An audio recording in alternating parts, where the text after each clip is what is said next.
Halo teman-teman, selamat malam.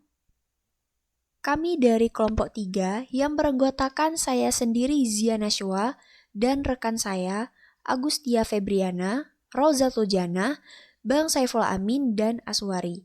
Di sini kami mendapatkan tugas praktikum tentang yang pertama, bagaimana sih cara mendownload data sekuen dari laman GenBank NCBI? Yang kedua, bagaimana cara mengedit sekuen GenBank menggunakan aplikasi Mega Software?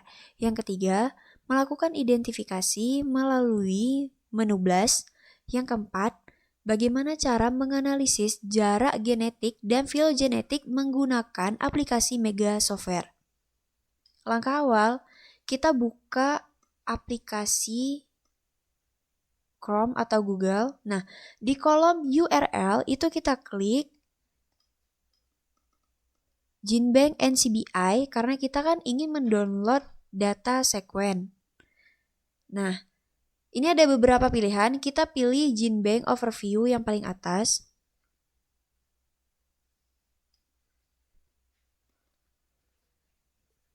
Di sini kami menggunakan data nukleotida, teman-teman. Nah, jadi ketik spesies apa yang kita inginkan. Nah, kami di sini menggunakan spesies ikan hiu. Ikan hiu, jadi kami di sini salah satunya yaitu ikan hiu macan dengan nama latin Galeo cuvier. Nah, klik. Nah, Galeo cuvier dengan keterangan sitokrom oksidase subunit 1. Lalu kita searching.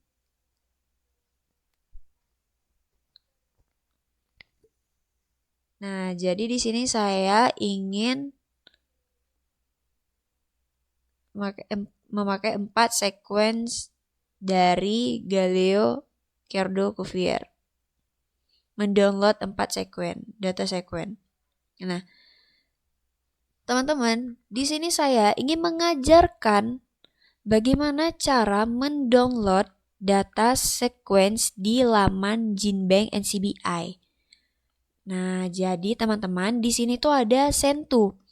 Teman-teman klik untuk complete record itu tetap. Nah, di calls destination itu teman-teman pilih file dengan format FASTA. Nah, klik create file.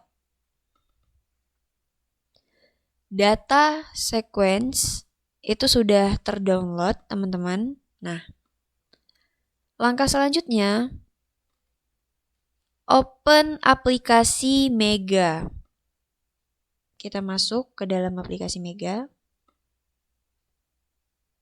Nah, kami di sini menggunakan aplikasi Mega 6.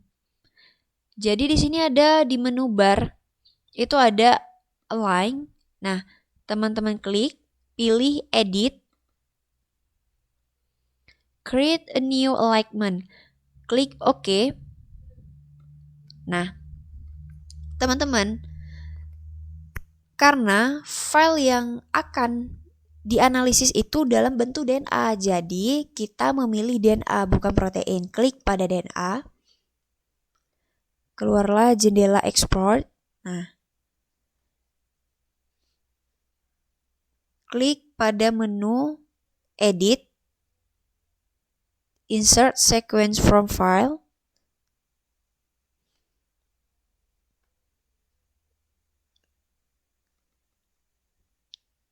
Nah, lalu kita pilih file yang tadi kita download. Nah, di mana kita simpan. Nah, ini Ctrl A. Jangan lupa teman-teman, ini dalam format FASTA. Open.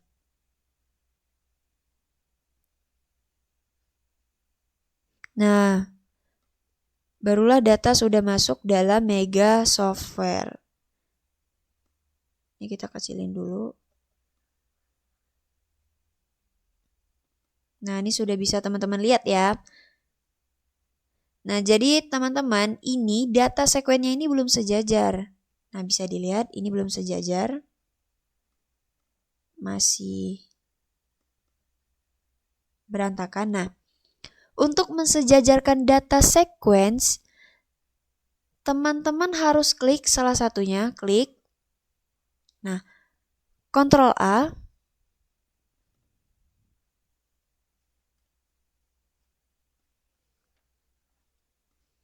Lalu teman-teman pilih nih, align select. Klik. Nah, jadi kita mau mensejajarkan DNA, klik like DNA. Nah, di DNA weight metric itu kita pilih Clustal Way, klik OK. Kita tunggu dulu teman-teman. Nah, jadi kita ini harus melakukan pensejajaran sequence. Nah, jadi ini sequence yang sudah sejajar teman-teman. Itu kita perlu melakukan persejajaran sequence. Nah, ini bisa teman-teman lihat. Ini sequence-nya udah sejajar. Nah, bisa teman-teman lihat ya. Nah, ini sequence-nya sudah sejajar. Nah, jadi karena kita udah siap dalam mengedit sequence, maka kita simpan dulu datanya. Pilih di menu data, pilih save session.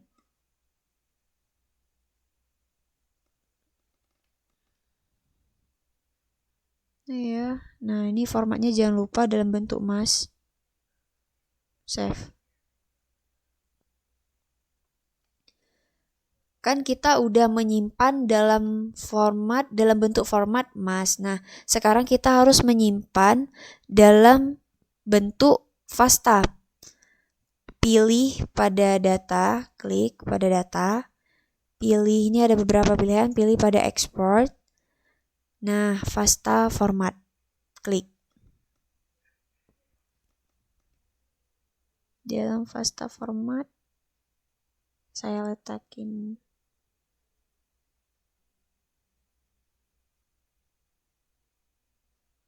di sini aja.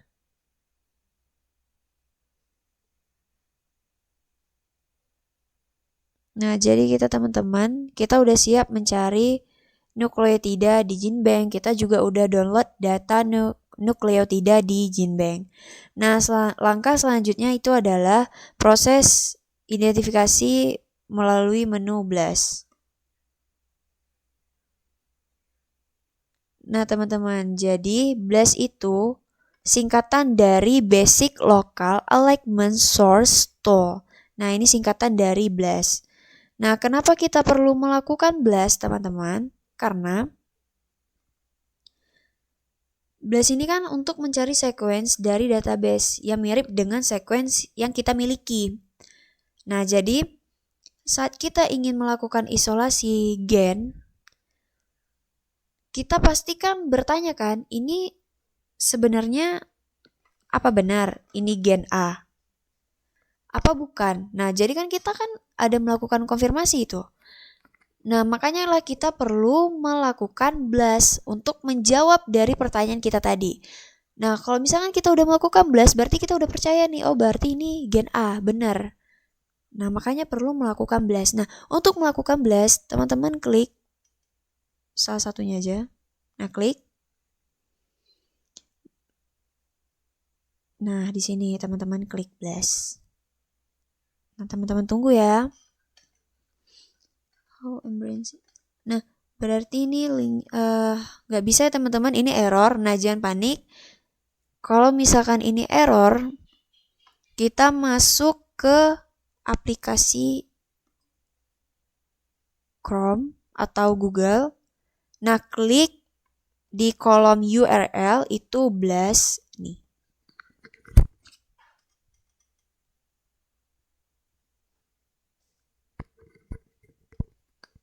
Klik BLAST. Nah, jadi di sini tuh ada 4 pilihan ya teman-teman. Ada nucleotide BLAST, ada protein BLAST, ada translate nucleotide ke protein translate. Nah, jadi di sini di translate nucleotides. Nah, berarti itu BLAST protein. Itu berarti BLAST nukleotida yang kita miliki itu akan dibandingkan dengan hasil translasi dari protein. Nah, untuk yang di bawahnya itu sebaliknya. Nah, jadi di sini saya menggunakan nucleotides BLAST. Nah, klik.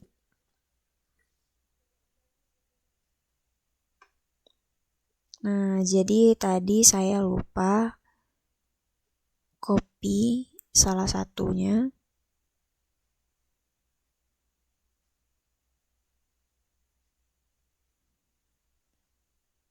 Nah, kita Ctrl C dulu sebelumnya, baru masuk ke. Nah, jadi kan tadi kan kita udah copy salah satu dari data. Nah, kita Ctrl V, pastekan ke sini. Nah, jangan lupa teman-teman lihat, ini ada yang perlu diedit lagi soalnya, ada yang perlu dihapus. Nah, di sini nggak ada yang perlu diubah lagi. Nah, di sini ada diajuin pertanyaan. Apa kita ingin mengeblas? Nah, jadi di sini ada highly similar sequence, ada more dissimilar sequence, ada somewhat similar sequence. Nah, untuk yang pertama itu berarti adanya sequence yang sangat mirip. Nah, kita mulai nih apakah adanya sequence yang sangat mirip. Nah, untuk yang kedua itu ada more dissimilar sequence, itu berarti lebih renggang kemiripannya. Kemiripannya itu dia lebih renggang. Nah, kalau misalkan yang somewhat itu dia lebih renggang lagi. Berarti kan kita kan mau lihat yang sangat mirip nih. Berarti kita klik pada highly similar sequence. Nah, baru kita melakukan BLAST.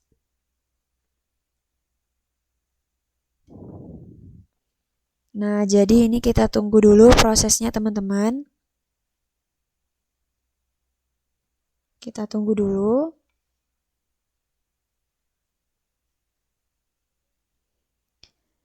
Nah, ini merupakan hasil BLAST. Nah, jadi bisa kita lihat nih teman-teman. Pengurutannya itu berdasarkan value-nya. Nah, nih value-nya. Nah, jadi semakin kecil value-nya itu maka sekuen itu bisa dikatakan mirip dan berkerabat sekuen yang kita masukkan tadi. Berarti dia semakin mirip. Berarti kita bisa semakin percaya nih, oh berarti betul. Nah, berarti dari Galileo Kerdo Cuvier itu mirip dengan data sekuen yang kita masukkan dengan data sekuen yang ada di database, berarti itu mirip. Nah, ini kan di deskripsi ya teman-teman. Nah, ini kan ada grafik summary. Nah, teman-teman klik. Nah, di sini saya ingin menjelaskan sedikit. Nah, jadi kalau misalkan warnanya itu semakin merah teman-teman, warnanya itu semakin merah berarti dia semakin mirip. Nah, kalau misalkan warnanya itu seperti warna ungu atau hijau itu berarti sangat jauh kemiripannya. Nah, berarti ini sangat bagus ya teman-teman karena dia semakin warna merah dia itu semakin mirip. Nah, ini dari grafik summary-nya. Nah, ini ada alignments-nya. Nah, alignment itu kan artinya persejajaran. Berarti di sini kita melihat adanya persejajaran DNA. Nah, query ini itu data milik kita. Jadi teman-teman, yang di atas ini itu adalah atas itu datanya milik kita. Nah, kalau misalkan yang di bawah itu gini teman-teman, berarti sekuen kita itu disejajarkan dengan sekuen database. Nah, kalau sekuen database itu sekuennya yang di bawah. Nah, kalau misalkan sekuen kita itu yang di atas. Nah, paham ya teman-teman? Nah, jadi ini memiliki hasil mirip yang 100% mirip. Nah, ini penjelasan dari BLAST teman-teman. BLAST ini sebenarnya tingkat kepercayaan kita teman-teman.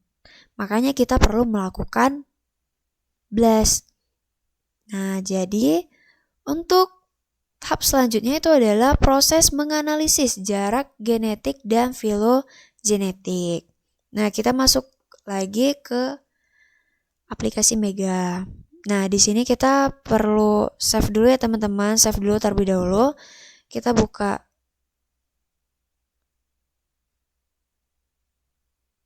data, klik pada data, open, save alignment.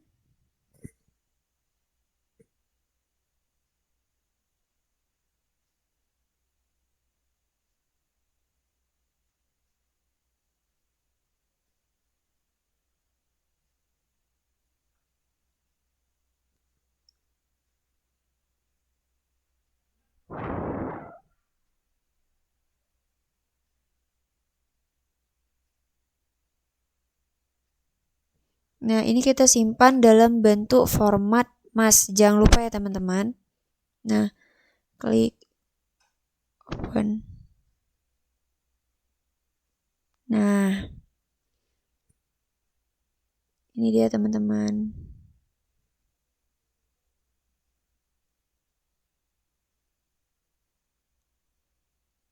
Nah, ini formatnya udah kita simpan.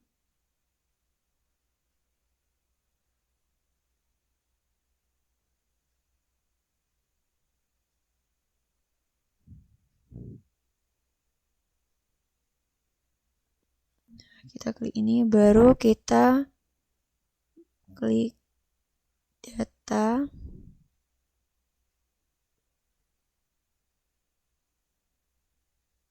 open file. Nah teman-teman, kita masukkan tadi yang file yang sudah kita download tadi. Nah itu jangan lupa teman-teman, itu dalam bentuk format, dalam bentuk MAS.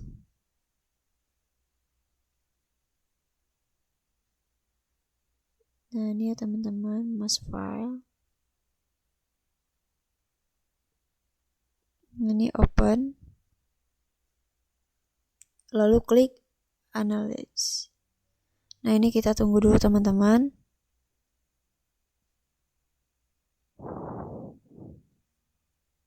Nah selanjutnya baru kita melakukan pemisahan taksonomi dan grupnya teman-teman. Lalu kita klik data,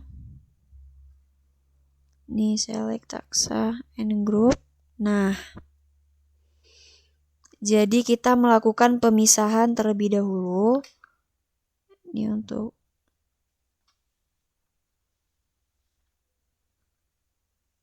jadi teman-teman kita buat dulu nama itu ada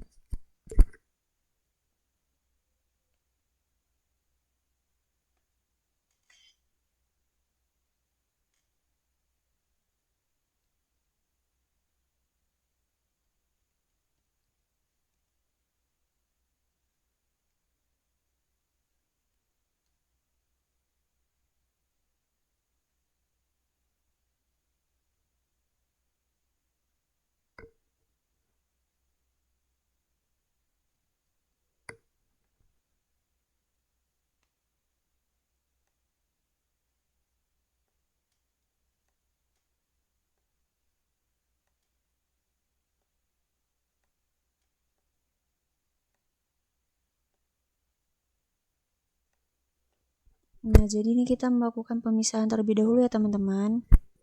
Jadi harap tunggu.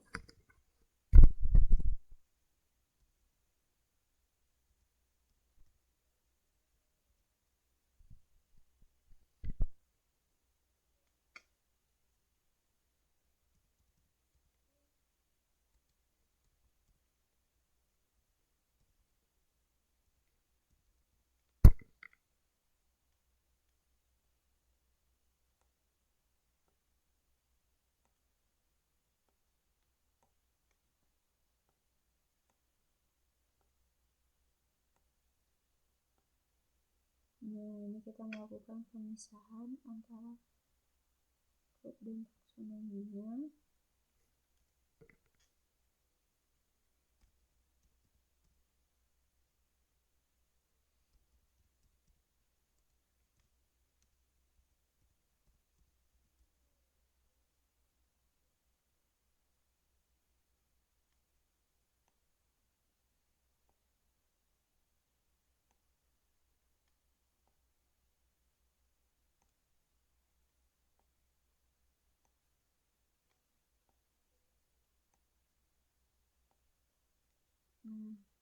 Satu lagi ya teman-teman. Jadi di sini ada 4 spesies yang berbeda.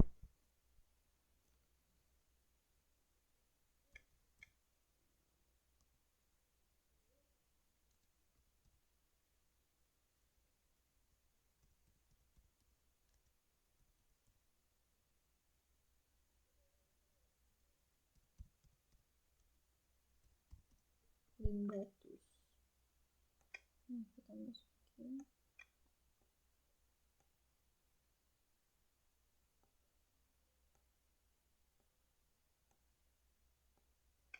Nah,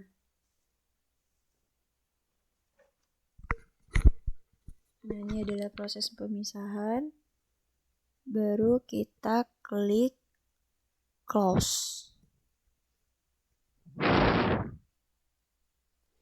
Nah, lalu kita klik distance untuk pemisahan dari setiap spesies. Itu compute within group, kita pilih ini.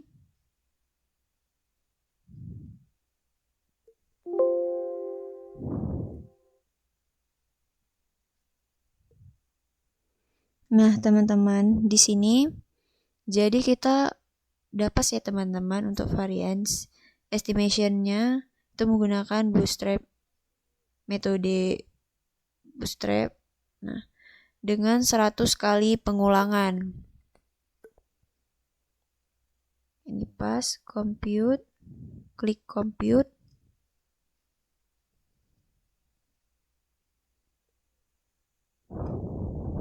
Nah, ini adalah jarak genetiknya teman-teman. Nah, ini adalah jarak genetiknya. Nah, teman-teman, baru kita masuk ke model. Itu pilih yang finds batch DNA. Pilih. Nah, ini kita nanti akan mau melihat yang terbaik. Nah, jadi ini kita melakukan compute. Nah, jadi di sini kita itu ingin melihat yang terbaik, metode apa yang terbaik yang bisa kita gunakan. Nah, jadi ini kita tunggu dulu sebentar prosesnya teman-teman.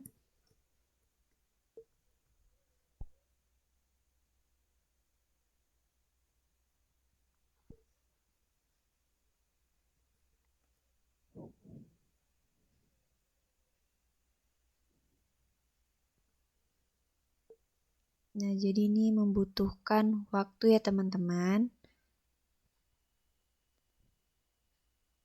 Karena kita ingin melihat metode apa yang terbaik untuk kita gunakan dalam pembuatan pohon filogenetik.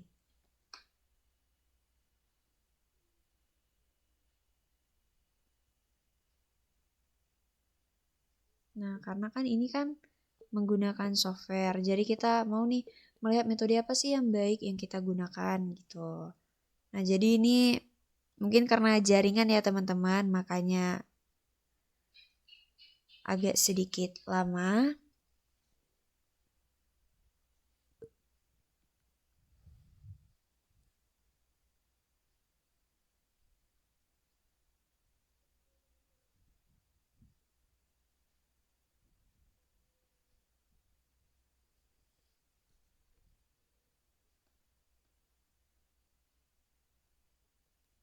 Sabar ya teman-teman. Ini mungkin sepertinya karena jaringan ya teman-teman. Di sini jaringannya tidak sedikit mendukung.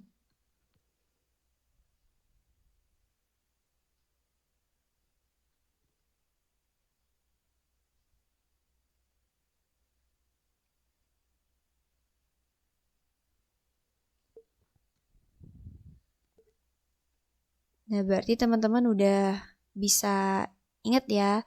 Berarti tadi sebelumnya kita itu mendownload data sequence itu di GenBank, baru kita melakukan Baru yang kedua tadi kita melakukan edit sequence, baru identifikasi BLAST tadi udah kan teman-teman.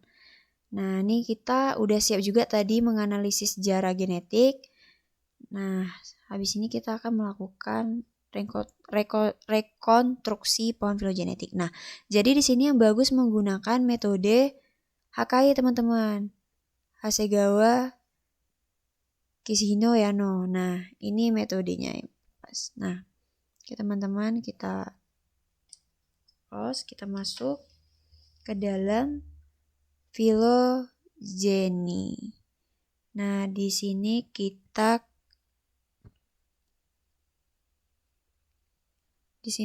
saya memilih metode likelihood.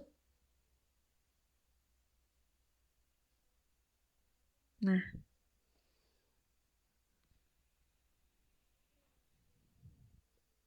di sini tadi menggunakan model HKI tadi ya teman-teman. Hasegawa Kishino. Nah, ini modelnya.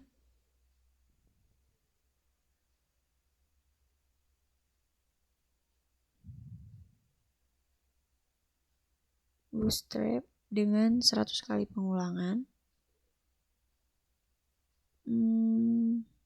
Nah, jadi ini udah pas semua. Nah, ini menggunakan metode Hasegawa.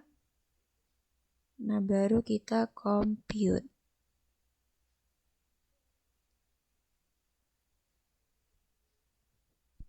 Nah, jadi ini membutuhkan waktu ya teman-teman.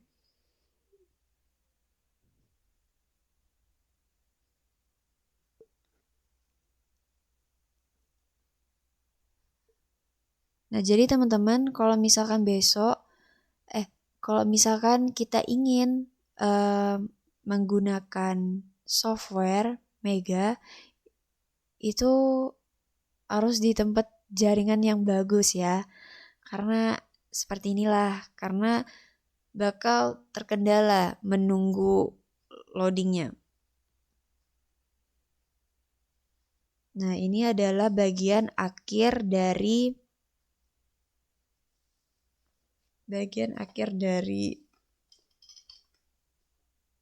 merekonstruksi. Tahapan akhir ya teman-teman. Ini kita udah memasuki tahapan rekonstruksi pohon filogenetik. Nah, inilah dia tampilan dari pohon filogenetiknya teman-teman. Nah, bisa kita lihat ya. Nah, teman-teman, jadi bisa kita ketahui teman-teman di sini untuk Carcharinus amblyricons. Nah, itu dia mempunyai dia satu clade dengan Carcharinus limbatus. Nah, jadi teman-teman ini bisa dikatakan mereka ini satu clade yang sama. Nah, jadi bisa dikatakan mereka ini memiliki tingkat kekerabatan yang sangat dekat antara Carcharinus ambly dengan Carcharinus limbatus, teman-teman. Maaf, teman-teman. Jadi dia ini memiliki tingkat kekerabatan yang sangat dekat, teman-teman, karena dia satu clade yang sama. Nah, kalau misalkan Galeocerdo Cuvier, dia ini bisa dikatakan memiliki tingkat kekerabatan yang sangat jauh dengan Carcharinus limbatus dengan Carcharinus ambly, teman-teman. Nah, yang memiliki tingkat kekerabatan yang sangat jauh itu jatuh kepada Carcharodon Carcharia, teman-teman. Carcharias. Nah, ini yang memiliki tingkat kekerabatan yang sangat jauh. Kenapa? Karena dia udah beda clade. Nah, dia udah beda clade nih teman-teman. Berarti dia memang spesies yang lama. Karena kalau misalnya satu clade, dia berarti satu nenek moyang sama. Ini kan beda clade teman-teman. Berarti dari nenek moyang yang terdahulu mungkin teman-teman. Nah, jadi ini bisa dikatakan tingkat kekerabatan yang paling jauh itu adalah Carcharodon carharias, teman-teman. Nah, jadi inilah hasil akhir dari video ini, teman-teman.